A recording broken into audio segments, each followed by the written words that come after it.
కంచగచ్చిబౌలి భూముల వివాదంపై ఇవాళ సుప్రీంకోర్టు విచారించనుంది. ఈ భూముల్లో జరుగుతున్న పనులపై justice BR Gavai, justice AG మసీహ్లతో కూడిన ధర్మాసనం సుమోటాగా విచారణ చేపట్టి అన్ని రకాల కార్యకలాపాలపై స్టే విధించింది.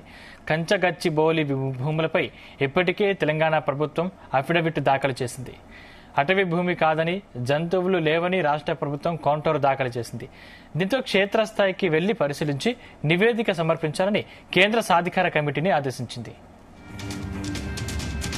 దాని ప్రకారం ఈ కేసు సుప్రీంకోర్టు ముందు విచారణకు వస్తున్న నేపథ్యంలో CS Santhi Kumari, Telangana PCC F Dobriyal, రాష్ట్ర ప్రభుత్వ సలహాదారు శ్రీనివాసరాజు మంగళవారం రాత్రి ఢిల్లీ చేరుకున్నారు. రాష్ట్ర ప్రభుత్వం తరపున సీనియర్ న్యాయవాది అభిషేక్ సింఘ్వి వాదనలు వినిపించనున్నారు. రాష్ట్ర ప్రభుత్వం దాఖలు చేసిన అఫిడవిట్, సిఈసి దాఖలు చేసిన నివేదికను పరిశీలించిన తర్వాత ధర్మాసనం ఎలాంటి ఉత్తర్వులు జారీ చేస్తుందోనన్న ఉత్కంఠ నెలకొంది.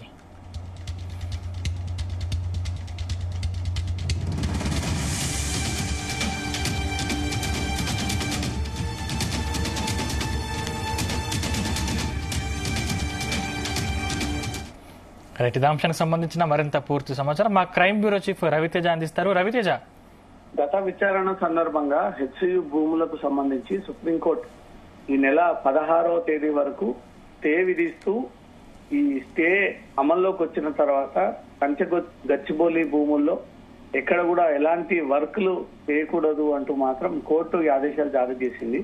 ఈ 16వ తేదీకి వాయిదా వేసింది. ఈ రోజు 16వ తేదీ కాబట్టి ఈ కేసుకు సంబంధించినటువంటి విచారణ మరి కాసేపట్లో సుప్రీం కోర్టు ఉంది. ఇప్పటికే తెలంగాణ ప్రభుత్వం ఒక అఫిడవిట్ దాఖలు చేసింది కౌంటర్ రూపంలో. దాంతో పాటు సుప్రీంకోర్టు వేసినటువంటి ఒక కమిటీ కూడా హెచ్సియు భూముల్లో పర్యటించి అది అడవి ప్రాంతమా, ప్రభుత్వ భూమా, ప్రైవేట్ భూమా, వీళ్ళు ప్రభుత్వం తరఫున ఎంత చదును చేశారు, ఇంకెంత భూమి మిగిలి ఉంది, రికార్డ్స్ పరంగా ఈ ప్రభుత్వం భూమి ఆధీనంలో ఉందా లేదా అంటూ కూడా ఆ రికార్డ్స్ అన్ని కూడా పరిశీలించి, ఆ భూములన్నీ కూడా పరిశీలించి కేంద్రం నుంచినటువంటి ఒక కమిటీ నివేదిక కూడా తయారు చేసింది. ఆ నివేదిక కోర్టుకి సమర్పించేటువంటి అవకాశం ఉంది. ఇటు కమిటీ సమర్పించినటువంటి నివేదిక, ప్రభుత్వం దాఖలు చేసినటువంటి కౌంటర్, ఈ రెండింటిని కోర్టు పరిశీలించిన తర్వాత ఈ రోజు కీలకమైనటువంటి ఆదేశాలు జారీ చేసేటువంటి అవకాశం ఉంటుంది. ఇప్పటికే పర్యావరణాన్ని దెబ్బతీస్తా ఉన్నారు, అక్కడ వన్యప్రాణాలకి స్థానం లేకుండా చేస్తా ఉన్నారు, చెరువులని కబ్జా చేసే ప్రయత్నం చేస్తా ఉన్నారు, ఈ భూములని కాజేసి ప్రైవేట్ పర్వం చేసి రియల్ ఎస్టేట్ మాఫియాకు అమ్మేటువంటి ప్రయత్నం చేస్తా ఉన్నారన్నట్టుగా కూడా సుప్రీంకోర్టులో వేసినటువంటి పిటిషన్ పైన ఈ రోజు విచారణకు వచ్చేటువంటి అవకాశం ఉంటుంది. ఈ విచారణ నేపథ్యంలో చీఫ్ సెక్రటరీగా ఉన్నటువంటి శాంతకుమారి, తెలంగాణ పిసిసిఎఫ్ డెబ్రాయిల్, రాష్ట్ర ప్రభుత్వ సలహాదారు శ్రీనివాసరాజు ఇప్పటికే ఢిల్లీ చేరుకొని ఈ కేసు విచారణ సందర్భంగా స్వయంగా వీరే అక్కడ ఉండి కేసు హియరింగ్ ఎలా సాగుతుంది అంటే కూడా ప్రత్యక్షంగా వీళ్ళు వీక్షించడానికి అక్కడికి వెళ్లారు. ప్రభుత్వం తరపున న్యాయవాది అభిషేక్ సింఘ్వి ఈ రోజు వాదనలు వినిపించనున్నారు. రాష్ట్ర ప్రభుత్వం దాఖలు చేసినటువంటి అఫిడవిట్, సిఈసి దాఖలు చేసినటువంటి నివేదికను ధర్మాసనం పరిశీలించిన తర్వాత ఎలాంటి ఉత్తర్వులు ఇవ్వబోతా ఉందంటూ మాత్రం దేశ ప్రజలంతా కూడా ఉత్కంఠంగా ఎదురు చూస్తా ఉన్నారు. హెచ్సియు భూములు, ఈ కంచె గచ్చిబౌలికి సంబంధించినటువంటి ఎపిసోడ్ పైన రాజకీయ దుమారం రేగుతా ఉంది.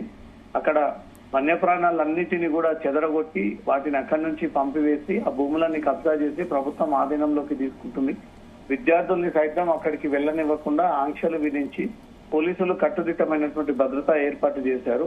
దీనిపైన సుప్రీంకోర్టు జోక్యం చేసుకుని సుప్రీంకోర్టు ఈ నెల 16వ తేదీ వరకు ఇక్కడ ఎలాంటి చెదును పనులు జరపకూడదు అంటూ కూడా కోర్టు ఆదేశాలు ఇచ్చింది. ఆ ప్రకారంగా రాష్ట్ర ప్రభుత్వం ఇంతవరకు పనులు పూర్తిగా నిలిపివేసింది. కోర్టు ఆర్డర్ ఇచ్చేంతలోపు సుమారు 100 ఎకరాల వరకు పూర్తిగా ప్రభుత్వం చెదును చేసి అక్కడ గ్రౌండ్ లెవెల్ కి తీసుకొచ్చి ఆ భూమినంతా కూడా ఎక్కడికక్కడ డెవలప్మెంట్ చేసినటువంటి పరిస్థితి కనబడింది. కాబట్టి ఈ రోజు కోర్టు ఇచ్చేటువంటి తీర్పును బట్టి కంచెగచ్చిబౌలికి సంబంధించినటువంటి భూముల వ్యవహారంపై ఒక క్లారిటీ వచ్చేటువంటి అవకాశం ఉంది. Right, thank you Raviteja.